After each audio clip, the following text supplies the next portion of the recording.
Alors, avant de jeter nos appareils, on va apprendre à s'en servir, notamment avec notre ami David Abiker. Bonjour David. Bonjour Elena, Julia, bonjour les experts.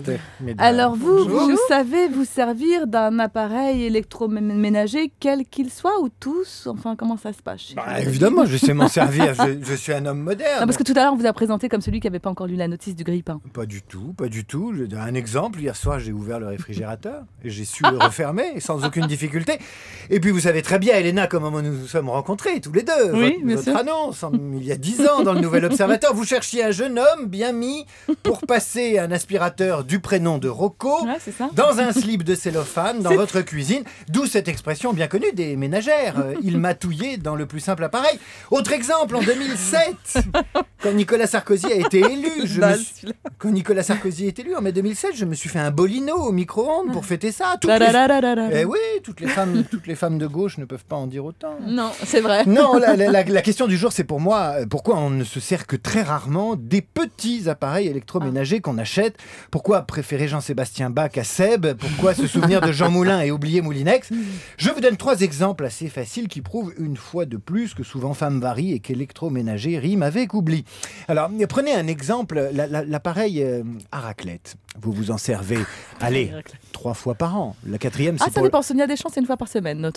Bon, ça dépend de la météo, mais enfin, généralement, allez, 5 à 6 fois par an.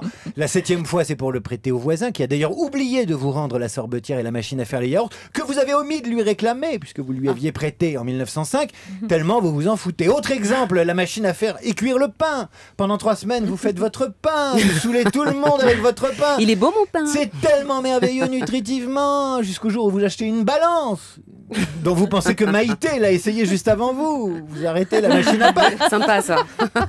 Et dois-je évoquer le cas du thermomixeur à 3 hélices chauffant qui est à la ménagère de moins de 50 ans, ce que le vibromasseur double Titan Black Mamba est à la vente par correspondance. Non. À la ménagère de plus de 60 peut-être. Non, pardon. David, je vous écoute. Méfiez-vous, elle nous écoute aussi. Non, on ne peut évoquer. Non, sérieusement. Allez, ça suffit. On peut évoquer le petit électroménager sans évoquer cette notion, ce concept, la lassitude.